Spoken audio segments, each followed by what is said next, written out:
आज हम लोग पुष्प की संरचना के बारे में अध्ययन करेंगे। तो सबसे पहले तो ये समझना पड़ेगा कि जो पुष्प होता है उसके कितने भाग होते हैं, है ना।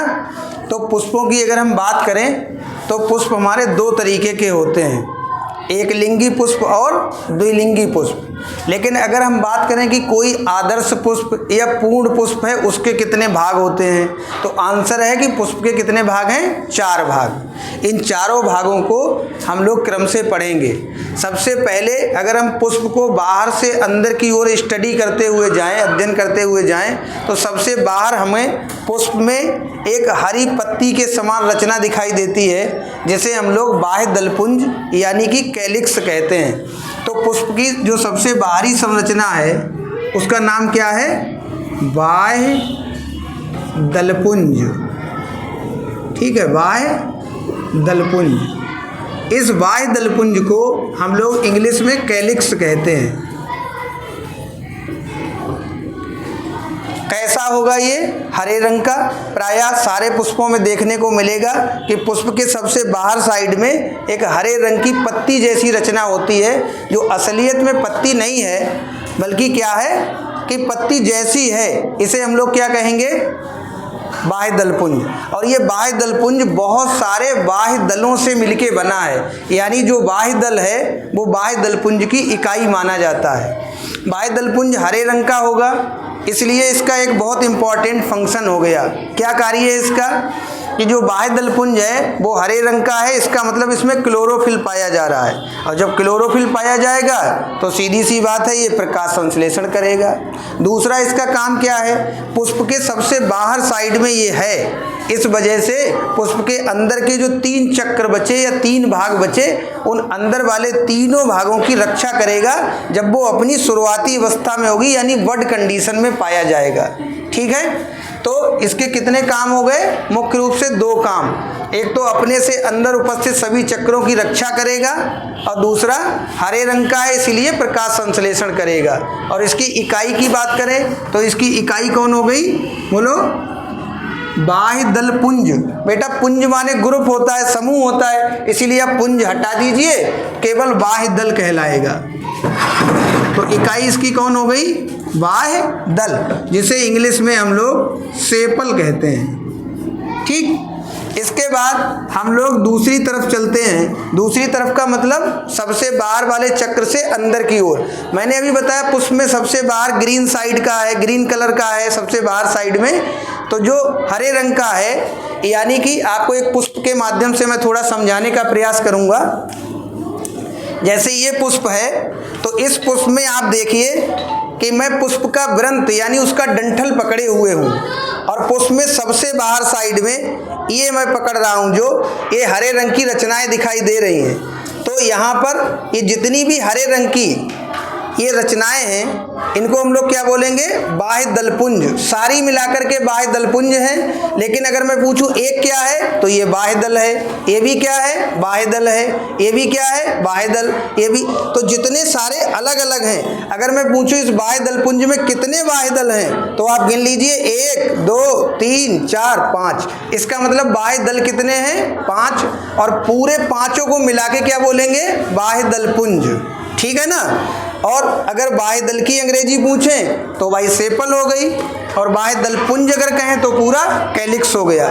इस कैलिक्स के अंदर साइड में पुष्प का दूसरा चक्र है, जो आप देखिए कैसा दिखाई दे रहा है, रंगीन। कैसा दिखाई दे रहा है, रंगीन यानी कलर्ड। इस रंगीन भाग को हम लोग कोरोला कहते हैं, यानी दलपुंज कहते हैं। तो दूसरा भाग कौन है, दलपुंज। इंग्लिश में क्या कहेंगे, कोरोला। तो कोरोला या दलपुंज पुष्प का बाहर से दूसरा चक्र होता है या दूसरा भाग होता है। बाहर साइड से अंदर की ओर जाने पर दूसरी जगह पर मिलेगा, दूसरा चक्र है। और इस कोरोला या दलपुंज की वजह से ही पुष्प की सारी सुंदरता है, सारा आकर्षण है। कोई पुष्प सुंदर दिखाई देता है या बड़ा आकर्षण लगता है, आकर्षक है, तो ऐसा क्यों है, किसकी वजह से है, कोरोला की वजह से, यानी दलपुंज की वजह से। यही भाग ऐसा है जिसकी वजह से कीट इसकी ओर आकर्षित होते हैं और कीट परागण की क्रिया संपन्न होती है। तो ये पुष्प का दूसरा चक्र हो गया। अब हम इसके अंदर की ओर बढ़ते हैं, जो पुष्प का तीसरा चक्र होगा। तो अगर मैं आपसे पूछूं कि मैं एक ये पकड़ रहा हूं, इसकी एक पंखुड़ी पकड़ रहा हूं, इसे क्या कहेंगे? तो आप कहेंगे एक पंखुड़ी क्या है? बोलो। इसमें ये सारी जो पंखुड़ियां हैं, जितना कलर्ड भाग है, ये पूरा हमारा कोरोला यानी दलपुंज है। लेकिन अगर मैं इसमें से एक एक पंखुड़ी ऐसे निकालूं तो ये दलपुंज है या दल है? इसको हम दल कहेंगे। मैंने कहा पुंज माने समूह, मतलब सारा मिलाकर के दलपुंज है, और एक को अगर कहेंगे ऐसे एक निकालेंगे तो ये क्या है? दल है। तो ये मैं आपको दल अलग अलग करके दिखा रहा हूं। इसका मतलब इसकी इकाई क्या कहलाएगी? दल, जिसे इंग्लिश में पेटल कहा जाता है। इसका मतलब हुआ कि भाई दलपुंज बहुत सारे दलों से मिलकर बना है। ठीक है। तीसरी बात है, पुष्प का जो तीसरा चक्र है वो बाहर से तीसरे नंबर पर आ रहा है, और इसका नाम होता पुमंग। क्या नाम है? जिसे इंग्लिश में एंड्रोसियम कहते हैं। पुष्प का तीसरा चक्र क्या कहलाएगा? पुमंग यानी एंड्रोसियम। पहली बात तो ये समझिए, ये पुष्प का नर जननांग है। नर जननांग यानी कि मेल सेक्स ऑर्गन। तो पुष्प का नर जननांग या नर जनन भाग कौन सा होता है? पुमंग, जिसे इंग्लिश में एंड्रोसियम कहते हैं। और ये एंड्रोसियम भी बहुत सारे इकाइयों से मिलके बना है। इसकी इकाई जो होती है वो पुंकेसर कहलाती है। तो एंड्रोसियम की इकाई कौन है? पुंकेसर, जिसे इंग्लिश में स्टैमेन कहा जाता है। तो इसका मतलब हुआ कि पुष्प का जो नर भाग है वो पुमंग कहलाएगा, और पुमंग का निर्माण बहुत सारे पुंकेसरों से मिलकर के होगा। अगर मैं इस पुंकेसर की बात करूं, पुंकेसर देखने में कैसा होगा? तो पुंकेसर के दो भाग होते हैं। एक ऊपर का भाग होता है जिसे हम लोग परागकोश कहते हैं, और इसमें नीचे साइड में एक डंठल लगा होता है, वृंत लगा होता है, जो तंतु कहलाता है। यानी ये क्या कहलाएगा? तंतु यानी कि फिलामेंट। और ऊपर का क्या है? पराग कोश यानी कि एंथर कहिए इसको। क्या कहेंगे? एंथर। इस एंथर के अंदर अगर हम बात करें तो इसमें दो भाग होते हैं, एक इधर साइड में, एक इधर साइड में। यानी कितने चैम्बर हैं, कितने कोष्ठक हैं? दो। और दोनों कोष्ठकों में दो, एक इधर एक इधर, एक इधर एक इधर, यानी दोनों कोष्ठकों में दो दो छोटे छोटी थैलियां हैं, जिन्हें हम लोग परागधानी कहते हैं, या इसी को लघु बीजाणु धानी भी कहा जाता है। क्यों? क्योंकि इन्हीं थैलियों के अंदर परागकण या लघु बीजाणु बनते हैं। ठीक है। इसके बाद हम लोग पुष्प के चौथे चक्र पर आते हैं, जो कि सबसे अंदरूनी यानी सबसे भीतरी चक्र होता है, इनर मोस्ट लेयर है, जिसका नाम होता है जायांग। क्या नाम है? और जायांग को इंग्लिश में गाइनोसियम कहा जाता है। ठीक है। तो ये पुष्प का कैसा जननांग है? मादा जननांग। इस मादा जननांग को हम लोग इंग्लिश में क्या बोलेंगे? Female sex organ. काय का फीमेल सेक्स ऑर्गन है? पुष्प का। ठीक है। और ये जो मादा जननांग है यानी जायांग है, ये भी बहुत सारी इकाइयों से मिलके बना है, यानी इसकी भी तो कोई इकाई होगी। तो इसकी जो इकाई होती है उसे हम लोग कार्पल कहते हैं। कार्पल, और हिंदी में अंडप कहा जाता है। क्या कहते हैं? अंडप। इस गाइनोसियम का एक नाम और भी होता है, पिस्टिल। क्या नाम है? तो गाइनोसियम को हम अन्य किस नाम से जानते हैं? पिस्टिल नाम से। ठीक है। कई लोग आपको ये बताएंगे कि कार्पल का दूसरा नाम पिस्टिल है, लेकिन कार्पल का दूसरा नाम पिस्टिल नहीं है। यहाँ गाइनोसियम का दूसरा नाम पिस्टिल है। यानी पिस्टिल है वो, बताइए, इकाई है या समूह है? बोलिए। यहाँ पर जब गाइनोसियम बहुत सारे कार्पल्स का समूह है, इसका मतलब पिस्टिल भी समूह है। पिस्टिल इसकी इकाई नहीं होती है, ठीक है। इसके मादा भाग को ही या मादा जननांग को ही पिस्टिल कहा जाता है। पिस्टिल दूसरा नाम होता है किसका? गाइनोसियम का। अगर मैं गाइनोसियम की बात करूं, यानी कि गाइनोसियम बहुत सारे अंडकों से मिलके बना है, कार्पल्स से मिलके बना है, तो आखिर ये कार्पल देखने में कैसा होगा? जिस तरीके से मैंने आपको बताया कि बेटा यहाँ पर पुंकेसर है, वो दो चीज़ों से मिलके बना है। ऊपर का एंथर है यानी कि परागकोश है, और नीचे का तंतु है यानी कि फिलामेंट है। उसी तरीके से जो मादा जननांग है वो बहुत सारे अंडकों से मिलके बना है। अगर एक अंडक की बात करें तो एक अंडक के 3 भाग होते हैं। कितने भाग? इसे रफ कर दे रहा हूं। अंडक के कितने भाग होते हैं? 3। अभी मैं अंडक का छोटा सा चित्र बना के आपको समझा रहा हूं। प्रत्येक जो अंडक होता है उसमें सबसे नीचे साइड में एक आधारीय भाग है यानी निचला हिस्सा है, जिसे हम लोग अंडाशय कहते हैं। क्या नाम है? और अंडाशय को इंग्लिश में क्या कहेंगे? ओवरी।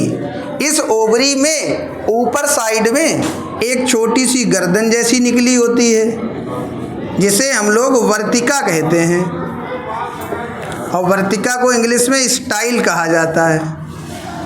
अब वर्तिका का ऊपरी जो हिस्सा है वो थोड़ा सा इस तरीके का है, तो ये वर्तिका का अग्र भाग है, इसीलिए इसे कहते हैं वर्तिका प्लस अग्र बराबर वर्तिकाग्र, जिसे इंग्लिश में स्टिग्मा कहा जाता है। तो आप समझ गए होंगे कि जो कार्पल है या अंडक है उसके 3 भाग कौन हुए? नीचे का आधारीय फूला हुआ भाग अंडाशय, इसके बाद बिल्कुल आगे का हिस्सा वर्तिकाग्र। वर्तिकाग्र और अंडाशय को जोड़ने वाली नली वर्तिका कहलाती है यानी स्टाइल कहलाती है। इसी अंडाशय के भीतर एक छोटा सा बीजांड पाया जाएगा। बीजांड की संख्या ज़्यादा भी हो सकती है, तो यहाँ अंडाशय के भीतर क्या मिलेगा? बीजांड मिलेगा। ये इस तरीके से बीजांड पाया जाता है। अगर हम बात करें कि ये क्या काम करेगा, तो निषेचन के बाद जब भी पुष्प में निषेचन की क्रिया होती है, पहले परागण की क्रिया होगी, आगे मैं बताऊंगा, इसके बाद निषेचन की क्रिया होती है। तो निषेचन के बाद ये जो अंडाशय है, अंडाशय बेटा किस में बदल जाता है? फल में बदल जाता है। किस में? और जो अंदर इसके बीजांड है वो किस में बदल जाता है? बीज में। यानी बीजांड परिपक्व होकर निषेचन के बाद क्या बनाता है? बीज। और अंडाशय निषेचन के बाद क्या बन जाएगा? फल बन जाएगा। ठीक है। इस तरीके से हमने पुष्प की चारों संरचनाएं पढ़ी कि भाई पुष्प के 4 भाग हैं। बाह्य दलपुंज, इसके बाद दलपुंज, इसके बाद पुमंग, इसके बाद जायांग। बाह्य दलपुंज की इकाई कौन थी? पुंज शब्द हटा दो, इकाई बन जाएगी। बाह्य दलपुंज में से पुंज हटाइए, क्या बचा? बाह्य दल। इसके बाद दलपुंज में से पुंज हटाइए तो क्या बच गया? दल। इसके बाद पुमंग की इकाई पुंकेसर, और जायांग की इकाई कौन? अंडक। जायांग को ही हम लोग स्त्री केसर और इंग्लिश में गाइनोसियम या पिस्टिल कहते हैं। ठीक है। पुमंग के कितने भाग थे? यानी पुंकेसर के कितने भाग? 2। ऊपर वाला परागकोश था और नीचे वाला तंतु था। और मादा के कितने भाग थे? 3। ऊपर वाला वर्तिकाग्र, बीच वाला वर्तिका और नीचे वाला अंडाशय। अंडाशय के भीतर क्या पाया जाएगा? बीजांड। बीजांड परिपक्व होके क्या बनाएगा? बोलो, बीज बनाएगा। और अंडाशय से निषेचन के बाद क्या बन जाएगा? फल बन जाएगा। एक चीज और समझिए जरा, चारों की मैंने आपको इकाइयां भी बता दी। अगर पूछूं नर का, इसका पुष्प का नर जननांग कौन है? आंसर आएगा पुमंग। मादा जननांग कौन है? जायांग। अगर पूछा जाए इस पुष्प के जरूरी वाले यानी नेसेसरी ऑर्गन्स कौन है, तो नेसेसरी का मतलब होता है इंपॉर्टेंट वाले, यानी जननांग पूछ रहे हैं तो आपको 3 नंबर और 4 नंबर की चर्चा करनी है, जो हमने यहाँ जायांग लिखा था उसकी। बात समझ में आ रही है? यानी 3 नंबर और 4 नंबर कैसे हैं? Necessary organs. और जो ऊपर के ये दोनों थे, ये केवल सहायता कर रहे हैं, जनन में कोई हिस्सा नहीं ले रहे हैं, इसीलिए इन्हें एक्सेसरी कहा जाता है। एक्सेसरी मीन्स सहायक। तो सहायक जननांग, सहायक भाग कौन है? ये वाले। और नेसेसरी कौन है? ये। यानी ऊपर वाले दोनों एक्सेसरी और नीचे वाले दोनों नेसेसरी। इस तरीके से ये कहानी हुई। चारों की इकाइयां याद हैं? इसकी इकाई पुंज हटाइए, क्या बचा? बाह्य दल। इसमें भी पुंज हटाइए, क्या बचा? दल। लेकिन इनमें पुंज लगा नहीं है, तो इनका याद करना, पुमंग का पुंकेसर और जायांग का बोलो अंडक। ठीक है, इतनी बात हो गई। कार्य भी मालूम चल गए। और एक चीज मैं आपको और बता दूं, किसी किसी पुष्प में, जिस पुष्प में ये चारों भाग पाए जाएंगे, ऐसा पुष्प तो हमारा पूर्ण पुष्प कहलाएगा। पूर्ण मीन्स कंप्लीट फ्लावर। ठीक है, इसी को हम लोग आदर्श पुष्प भी कहेंगे। और अगर पुष्प, कोई ऐसा पुष्प है जिसमें नरभाग नहीं है, नरभाग नहीं है, यानी ये है और जायांग है, लेकिन नरभाग नहीं है, तो पुष्प बताओ द्विलिंगी हुआ या एक लिंगी? एक लिंगी। और एक लिंगी में भी अगर नर वाला हिस्सा नहीं है, इसका मतलब केवल मादा हिस्सा है, तो वो मादा जननांग कहलाएगा। क्या कहलाएगा? मादा जननांग। अभी जाओ, तो क्या कहलाएगा? बोलो। मादा जननांग है, इसका मतलब मादा पुष्प कहलाएगा। और अगर किसी पुष्प में मादा वाला जननांग नहीं है, केवल नर वाला है, तो इसको क्या कहेंगे? नरपुष्प। यानी नरपुष्प भी एक लिंगी है और मादा पुष्प भी एक लिंगी है। लेकिन जिस पुष्प में नर और मादा दोनों भाग मिल जाएं, ऐसे पुष्प को हम लोग द्विलिंगी या उभयलिंगी पुष्प कहेंगे। बात समझ में आ गई? एक बात केवल और बतानी है, वो समझ लीजिए। किसी किसी पुष्प में बाह्य दलपुंज और दलपुंज अलग अलग दिखाई नहीं देते, स्पष्ट नजर नहीं आते। दोनों आपको एक में ही नजर आते हैं, अलग अलग उन्हें स्पष्ट नहीं देखा जा सकता। ऐसी रचना को, मिली जुली रचना को परिदल पुंज कहते हैं। क्या कहते हैं? तो जिन पुष्पों में आपका बाह्य दलपुंज और दलपुंज अलग अलग स्पष्ट ना हो, ऐसी मिली जुली रचना को क्या कहते हैं? परिदल पुंज। और परिदल पुंज को इंग्लिश में क्या कहा जाता है? पेरियंथ। क्या कहते हैं? पेरियंथ। हिंदी में परिदल पुंज। अब आपसे पूछा जाए परिदल पुंज की इकाई क्या होगी? आपको पता, पुंज हटाइए इकाई बन जाती है। इसका मतलब क्या हुआ? परिदल पुंज की इकाई कौन हो गई? पुंज हटा दीजिए तो ये जो बचा परिदल, वो कौन बन गया? इसकी इकाई बन गई। मिली जुली रचना की बता रहे हैं। अब आप कहोगे इंग्लिश में सर क्या कहेंगे? तो इंग्लिश में मैं बता दूं, इसकी इकाई सेपल थी, इसकी इकाई पेटल थी। इसको दोनों को मिलाया और इसकी इकाई को टेपल कहते हैं। क्या कहते हैं? यानी टेपल किसकी अंग्रेजी है? परिदल की। तो जिन पुष्पों में बाह्य दलपुंज और दलपुंज अलग अलग स्पष्ट नहीं होते हैं, ऐसे मिली जुली रचना को परिदल पुंज कहते हैं। और परिदल पुंज की इकाई को हम लोग परिदल यानी टेपल कहते हैं। बात समझ में आ गई? बाकी अभी पुष्प में और कुछ बहुत बचा है, वो हम लोग अगले लेक्चर में कवर करेंगे। ठीक है।